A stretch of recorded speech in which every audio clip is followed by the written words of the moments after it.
శ్రీమాత్రే నమః. అమ్మతో ప్రయాణానికి స్వాగతం. అందరికీ కూడా అమ్మవారి యొక్క ఆశీస్సులు ఉండాలని మనస్ఫూర్తిగా ఆ తల్లిని వేడుకుంటూ, ఈరోజు సోమవారం. సోమవారం అంటే పరమేశ్వరునికి ఎంతో ప్రీతికరమైనటువంటి రోజు. మరి ఈ రోజున ఈ కథను వినడం వలన స్వామి అమ్మవార్ల యొక్క సంపూర్ణమైనటువంటి అనుగ్రహం మనపై ఉంటుంది. కాబట్టి భక్తి శ్రద్ధలతో ఈ కథను వినండి. ఒక రోజున నారదుడు తన తండ్రి అయినటువంటి బ్రహ్మదేవుణ్ణి సమీపించి, శంకరుడు కైలాసానికి ఎప్పుడు వెళ్ళాడు, అలాగే కుబేరునితో స్నేహం ఎలా కలిగింది, పరిపూర్ణమైనటువంటి ఆ పరమేశ్వరుని యొక్క లీలా విశేషాలు ఎలాంటివి అని చెప్పవలసిందిగా కోరగా, అందుకు బ్రహ్మదేవుడు ఈ విధంగా చెప్పడం మొదలెట్టారు. కాంపిల్య నగరంలో సోమయాజి కులోద్భవుడైనటువంటి యజ్ఞదత్తుడు అనేటటువంటి దీక్షుడు ఒక ఆయన ఉండేవాడు. ఆయన స్వయంగా యజ్ఞదీక్షను స్వీకరించినటువంటి సోమయాజి.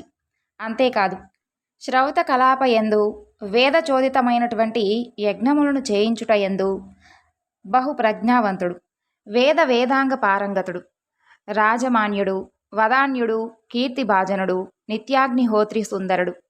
ఆ యొక్క యజ్ఞదత్తునికి గుణనిధి అనేటటువంటి కుమారుడు ఉండేవాడు. తండ్రి అతనికి 8వ ఏటనే ఉపనయనం చేశాడు. రాజకార్య నిమగ్నుడై తండ్రి కుమారుణ్ణి విద్యావ్యాసంగాన్ని పట్టించుకోలేదు. ఫలితంగా దుష్ట సాంగత్యం వలన గుణానిధి ద్యూత క్రీడా పరాయణుడయ్యాడు. తల్లితో మాయమాటలు చెప్పి ఆమె నుండి సంగ్రహించినటువంటి ధనంతో జూదాలు ఆడుతూ ఉండేవాడు. ఆ వ్యామోహంలో దుర్జన సాంగత్యం చేసి స్నాన సంధ్యాదుష్టానాలను కూడా విసర్జించాడు. అంత మాత్రమే కాదు, నీచ సాంగత్యం వలన కలిగినటువంటి తుచ్చ సంస్కారంతో వేదశాస్త్ర దేవ బ్రాహ్మణ నిందకుడయ్యాడు. స్మృతివిహిత ధర్మాలను విడిచి నిరంతరం గీతవాద్యాగోష్ఠులతో కాలం వెల్లబుచ్చుతూ వేశ్యాలోలుడయ్యాడు. నటులు, పాషాండులు, బండులు వీరే అతని యొక్క కూర్మినేచ్చలులు. తండ్రి యొక్క రాజకార్యాలలోనూ గృహకృత్యములలోనూ నిమగ్నుడై ఉండి ఎప్పుడైనా కానీ తీరిక సమయాల్లో భార్యతో, ఓసి ఇంటిదానా, నీ కొడుకెక్కడా, ఇంట్లో కనిపించడం లేదు అని ప్రశ్నించినటువంటి ప్రతిసారి ఇప్పటి వరకు పాఠం చదువుకొని ఇప్పుడే స్నేహితులు వస్తే వారితో కలిసి బయటకు వెళ్ళాడు అని సమాధానం చెప్పి పుత్రప్రేమతో గుణనిధి యొక్క తప్పుడు ప్రవర్తనను కప్పిపెట్టేది తన తల్లి. ఇంట్లో మాత్రం తండ్రి లేనప్పుడు కుమారుణ్ణి లాలించి హితోక్తులు చెప్పేది. గుణనిధికి 16 సంవత్సరాల ప్రాయం వచ్చేసరికి తండ్రి స్నాతక సంస్కారాదులను జరిపి గృహ్యా సూత్రోక విధానంగా వివాహం జరిపించాడు. వివాహం తరువాత కూడా గుణనిధి యొక్క ప్రవర్తనలో ఎలాంటి మార్పు రాలేదు. అలా ఒక రోజున తల్లి గుణనిధిని కూర్చుండబెట్టి స్నేహార్థ హృదయంతో మృదువైనటువంటి వాక్కులతో నయంగాను భయంగాను ఇలా హితువు చెప్పింది. కుమారా, నీ తండ్రి కోపిష్టి. ఈ చేష్టలు ఇక కట్టిపెట్టు. నీ విషయం ఆయనకు తెలిస్తే నిన్ను నన్ను కూడా దండిస్తాడు. ఏదో ఇప్పటి వరకు ఆయనకు తెలియకుండా కప్పిపెడుతూ వస్తూ ఉన్నాను. వష్టా, నీ తండ్రి ధనంచే కాకుండా కేవలం సదాచారం వల్లనే లోకపూజ్యుడయ్యాడు. బ్రాహ్మణునికి సద్విద్య, సాధు సంగమం ఈ రెండింటినీ మించినటువంటి ధనం లేదు. విప్రునికి ఆస్తే విద్య. నీకు వీటి యందు ప్రీతి పుట్టకపోవడానికి కారణం ఏమిటి? నీ యొక్క పూర్వీకులు, తాత ముత్తాతలు మంచి శ్రోత్రియులు, దీక్షితులు, సోమయాజులును కూడాను. లోకంలో మన కుటుంబానికి ఉన్నటువంటి పేరు ప్రతిష్టలను పాడు చేయవద్దు. దుష్ట సాంగత్యాన్ని వదిలిపెట్టు. సాధు సంగతిని అలవర్చుకో. సద్విద్యల యందు మనసు పెట్టు. బ్రాహ్మణాచారాలను పాటించి తండ్రికి తగినటువంటి కొడుకు అని అనిపించుకో. నీకు 19 సంవత్సరాలు. నీ భార్యను చూడు, 16 సంవత్సరాల యువతి, ఉత్తమరాలు. నీ మామగారు, మేనమామలు సర్వత్రా గుణశీలవంతులు. నీ యొక్క తండ్రి గారి శిక్షలను చూడు, వారెంత వినయ సంపన్నులో. నీ విషయం రాజుగారికి తెలిస్తే మీ నాన్నగారి దీక్షతత్వాన్ని కూడా తీసేస్తారు.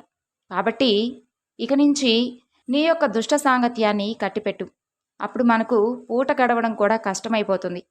ఈ విధంగా తల్లి ఎంత బోధించినా కూడా గుణనిధి తన యొక్క ప్రవర్తనను మాత్రం మార్చుకోలేదు. ఇంట్లో ఉన్నటువంటి వస్తువులన్నిటినీ కూడా క్రమంగా జూదగాళ్లకు అర్పించాడు.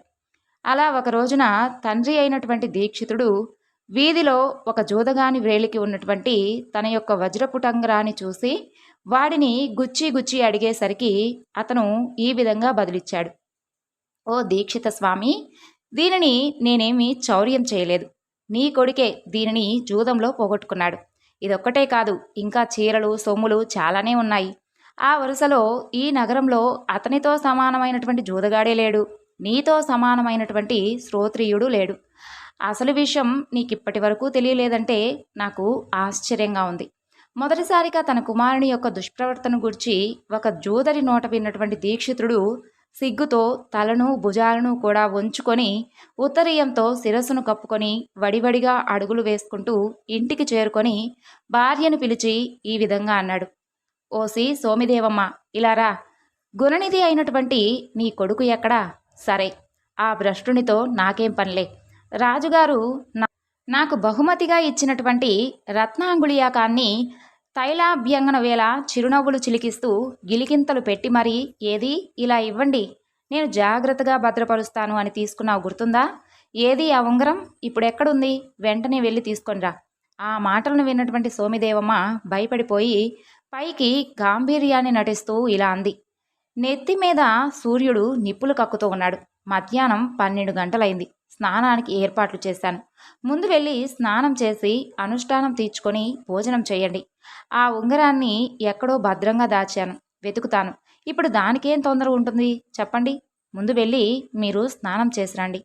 కొడుకు చెడు నడతను ఇంకా కప్పిపెడుతూ ఉన్నటువంటి ఆ తల్లి అవివేకపు పలుకులకు ఆగ్రహోద్రక్తుడైనటువంటి దీక్షితుడు శిఖను జోడించి పంచె పైకి గట్టి ఉత్తరీయాన్ని దులిపి మొలకు చుట్టి యజ్ఞోపవీతాన్ని సవరించి దక్షిణ బాహువును పైకెత్తి అంగుళీ స్ఫోటనం చేసి సోమదేవమ్మ వైపు తిరిగి తర్జనితో నిర్దేశించి కండ్ల మెరుపులు కురియా పండ్లు పటపటా కొరుకుతూ భార్యతో ఇలా అన్నాడు. ఓ సోమిదేవమ్మ, చాలు, నీ మాయ మాటలిక కట్టిపెట్టు. వాడి గురించి నేనడిగినటువంటి ప్రతిసారి కూడా నువ్వు అసత్యాన్నే పలుకుతూ వచ్చావు. హంసల బారు అంచు, మామిడి చిగురు రంగు పైటంచు, జలతారు పట్టుచీర ఏది? రాళ్లు పొదిగినటువంటి బంగారు గిన్నెక్కడా? 3 పేటల పట్టుతో నేసినటువంటి నా పట్టుపంచ ఏది? ఏ జోదరి కట్టుకుంటున్నాడో కదా? దక్షిణ దేశం నుండి తెచ్చినటువంటి ఇత్తడి పాత్ర, గౌడ దేశం నుండి తెచ్చినటువంటి రాగి పాత్ర ఎక్కడున్నాయి? జీవకళలు ఉట్టిపడేటటువంటి దంతపు బొమ్మ ఏ వేశ్యా మందిరంలో ఉంది? సరే, అవన్నీ పక్కన పెట్టు. వివాహ సమయంలో నీ వేలికి అలంకరించినటువంటి రత్నాంగుళీయకం తెచ్చి చూపించు. కులస్త్రీవైనటువంటి నీపై కోపించడం తగదు. వెళ్ళి నీళ్లు తీసుకొనిరా. వాడికి నువ్వులు నీళ్లు ఇప్పుడే వదిలేస్తున్నాను. ఇక వాడు నా కొడుకు కాదు. నువ్వు నా సహధర్మచారినివి కూడా కాదు. పునర్వివాహం చేసుకున్నాకనే నా భోజనం. ఈ విధంగా పలికి స్నాన సంధ్యానుష్ఠానాలను నెరవేర్చి ఆ రోజునే మరొక స్తోత్రియుని కుమార్తెను వివాహమాడి వైదిక ధర్మానుష్ఠాన తత్పరుడయ్యాడు యజ్ఞదత్తుడు. ఇక తీవ్రమైనటువంటి ఆగ్రహంతో అలా శపథం చేసినటువంటి తండ్రిని చూసి భయపడిపోయినటువంటి దీక్షిత పుత్రుడు ఇల్లు విడిచి ఉత్తర దిక్కుగా బయలుదేరాడు. ఉత్తరీయంతో శిరస్సు కప్పుకొని నడక సాగిస్తూ తనలో తాను ఇలా మదన పడుతూ ఉన్నాడు. ఆహా, ఏమాశ్చర్యం! దీక్షిత వంశంలో పుట్టినటువంటి నాకు ఇలాంటి వ్యసనాలు ఎలా అంటుకున్నాయి?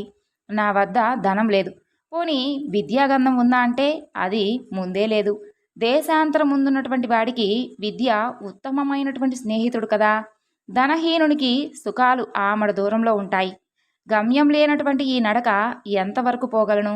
ఇలా మనసులో కుములుతూ కొన్ని రోజులు నడక సాగించాడు. అలా ఒక రోజున తన యొక్క దుస్థితికి చింతిస్తూ నడక సాగిస్తూ ఉండగా ఇంతలో సూర్యాస్తమయం కావచ్చింది. దూరంగా శివాలయ గోపురం కనిపించింది. వడివడిగా నడిచి ఆ ఆలయం వద్దకు చేరుకొని చెరువుగట్టు మీద ఉన్నటువంటి చెట్టు కింద కూలబడ్డాడు. తెలియకుండానే కునుకు పట్టింది. తెల్లవారింది. ఆ రోజు శివరాత్రి. హరహర మహాదేవ శంభో శంకర అంటూ గంభీరమైనటువంటి స్వరంతో శివనామస్మరణ చేస్తున్నటువంటి భక్తుల కోలాహలంతో ఆ ఆలయ ప్రాంగణం ప్రతిధ్వనిస్తూ ఉంది. ఇక పొద్దు కరకరలాడింది. గుణనిధి యొక్క కడుపులో ఆకలి కొరకరలాడింది. అప్పుడు ఇలా అనుకున్నాడు. ఇంట్లో ఉన్నప్పుడు అమ్మ కడుపు తడిమి మరీ పొద్దుటే వడపిండలతో పెరుగన్నం పెట్టేది. ఆ తరువాత ఇప్పుడు ఎవరు పెడతారు మరి? లోకంలో అమ్మ వంటి వస్తువు మరొకటి లేదు కదా. ఇలా అమ్మ చేసినటువంటి ఉపచారాలను స్మరించుకుంటూ తన వంటి సోమరిపోతులు లోకంలో సుఖంగా బ్రతకకుండా ఆకలిని సృష్టించినటువంటి ఆ బ్రహ్మ అపచారాన్ని నిందిస్తూ శుద్బాధ నివరోపాయాలను కళ్ళు మూసుకొని తదేక ధ్యానంతో చింతిస్తూ ఉండగా నానా రకాల రుచి పదార్థపు వాసనలు గుణనిధి యొక్క నాసాపుటలకు చేరాయి. కళ్ళు తెరిచి చూసేసరికి ఒక పరమ మహేశ్వరాచార సంపన్నుడు స్వజనంతోనూ పరిచారకులతోనూ కలిసి అనేక మధుర భక్ష్యాలను శివ నైవేద్యం నిమిత్తం తీసుకొని వెళుతూ కనిపించాడు. ఇక నివేదనానంతరం శివభక్తులు నిద్రించగానే ఆ వంటకాలను పరిగ్రహించవచ్చు కదా అని ఆశించి శివాలయ గర్భగుడి ద్వారం దగ్గర భక్తునిలా శివనామస్మరణ చేస్తూ పూజ అయ్యే వరకు చూస్తూ కూర్చున్నాడు. వివిధ నృత్య గీతాలతో పరమేశ్వరుణ్ణి ఆరాధించి మహానివేదనానంతరం భక్తులు అలసిపోయి నిద్రించారు. ఇదే అదునుగా గుణనిధి గర్భగుడిలోకి ప్రవేశించి మందప్రభతో వెలుగుతూ ఉన్నటువంటి దీపకాంతుల మధ్య భక్ష్యాలను గుర్తించలేక ఉత్తరీయాన్ని చించి అంచును ఒత్తిగా వేసి దీప ప్రకాశాన్ని పెంచి భక్ష్యాలను ఏరి కొంత తిని కొంత మూట కట్టుకొని త్వరగా బయటకు వెళుతూ ఉండగా చీకట్లో కాలు తగలగా నిద్రిస్తూ ఉన్నటువంటి వ్యక్తి లేచి దొంగ దొంగ అంటూ పెద్దగా అరిచాడు. ఆ అరుపుకు అందరూ లేచి అతన్ని పట్టుకొని గట్టిగా మొత్తారు. ఆ దెబ్బలకు తాళలేక ప్రాణాలను విడిచాడు దీక్షితపుత్రుడైనటువంటి గుణనిధి.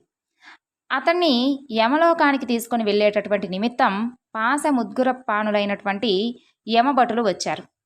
ఆ తరువాత అంతలో చిరుగంటలు మాలలు చేతిలో త్రిశూలాంగాల శివగణాలు అక్కడ సాక్షాత్కరించాయి.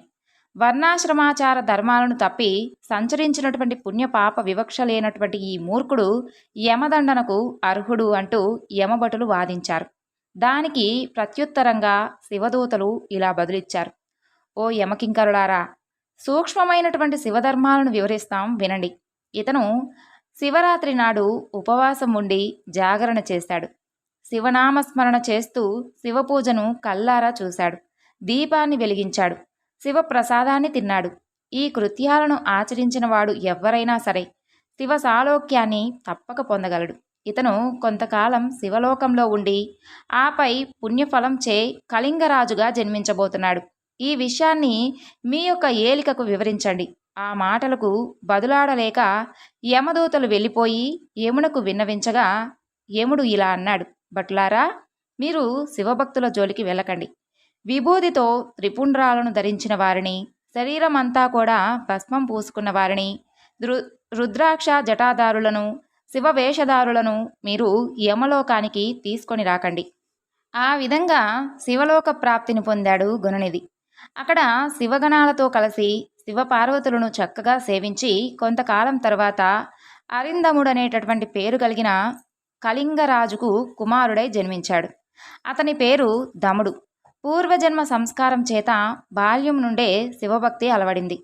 అతను రాజ్యాధికారాన్ని పొందగానే రాజ్యం అంతటా శివధర్మాలను ప్రచారం చేసి అనేక నూతన శివాలయాలను నిర్మించాడు. వాటిలో నిత్య ధూపదీప నైవేద్యాలకు తగినటువంటి ఏర్పాట్లు కూడా చేశాడు.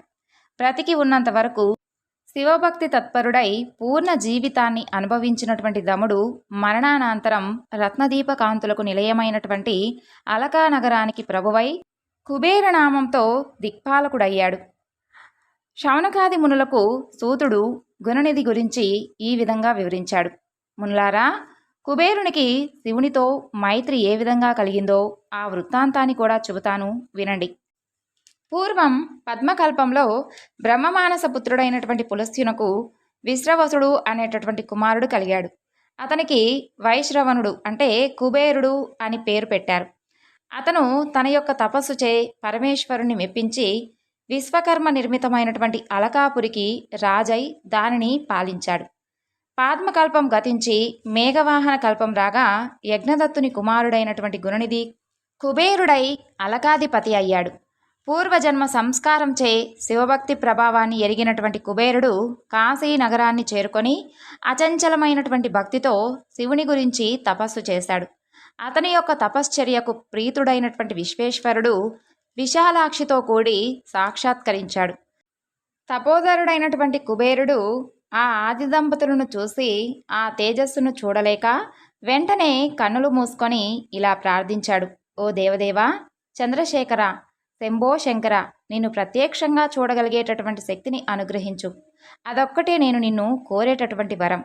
ఈశ్వరానుగ్రహాన్ని పొందినటువంటి కుబేరుడు సూర్యకాంతికి వికసించినటువంటి పద్మంలా మెల్లగా రెప్పలెత్తి చూసేసరికి మహాలావణ్య రత్నాకరమైనటువంటి జగదంబతో కూడి ఉన్నటువంటి పరమేశ్వరుడు చిదానంద దరహాసంతో దర్శనమిచ్చాడు.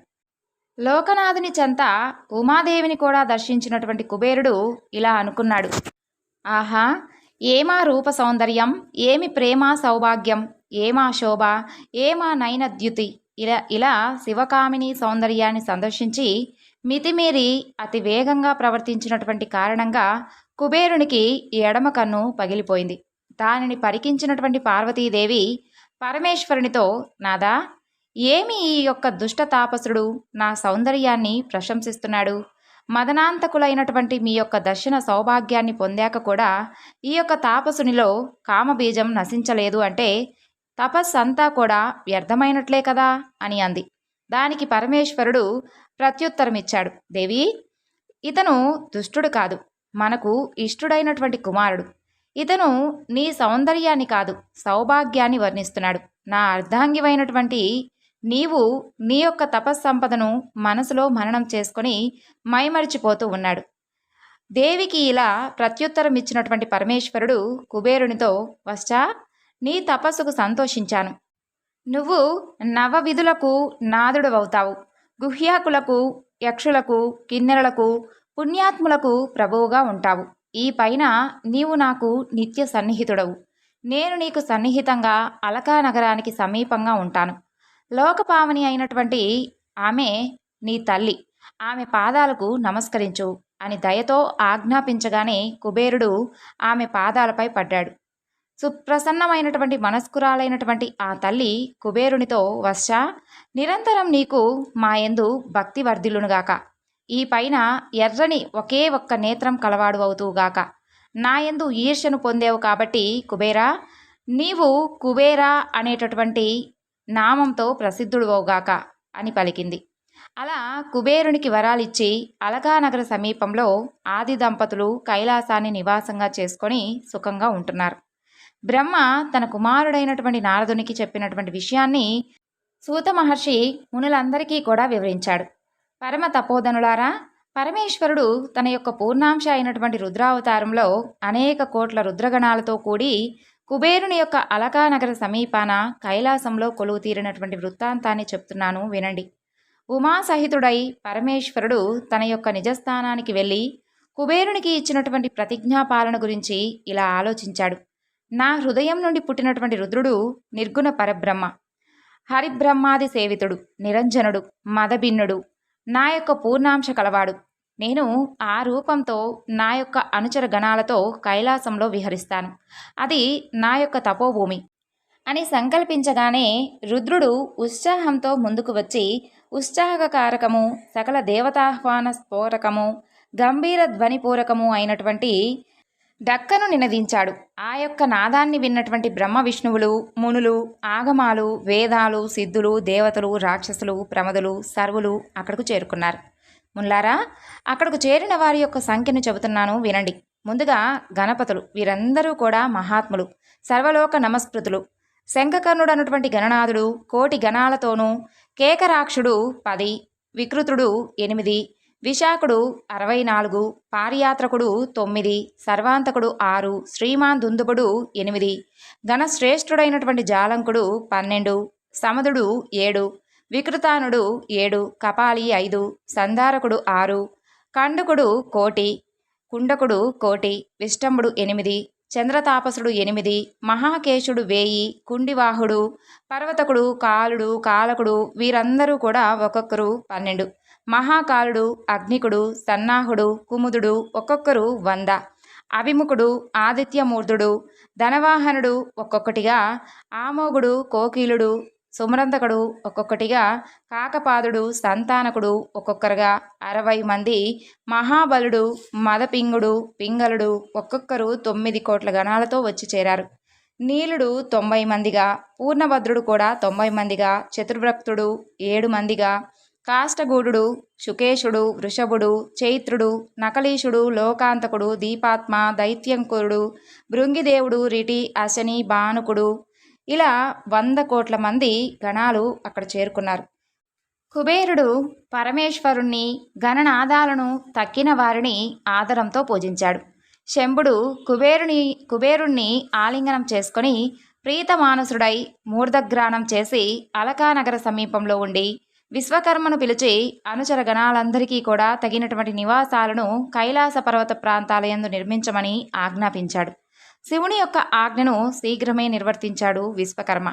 ఒక సుముహూర్తంలో లోకసనాథుడైనటువంటి విశ్వనాథుడు కైలాసంలో ప్రవేశించి సువర్ణ సింహాసనంపై ఆసీనుడయ్యాడు. ఆ తర్వాత తక్కిన దేవతాగణం విశ్వనాథుని స్తుతించి అభిషేకించారు. ఆయన వారందరినీ ప్రీతితో ప్రాప్తకామములగుదురుగాక అని దీవించి నిజస్థానాలకు తరలిపోమని అనుమతిని ఇచ్చి యోగనిష్ఠుడై ధ్యానతత్పరుడై ఆత్మరతుడై ఒంటరిగానే కైలాస పర్వతం మీద ఉండి అనేక లీలలను ప్రకటించాడు. ఆ తరువాత దక్షపుత్రి అయినటువంటి సతీదేవిని వివాహమాడి లోకాచారపరాయణుడై క్రీడించాడు అని సూత మహర్షి శౌనకాది మునులందరికీ కూడా వివరించాడు.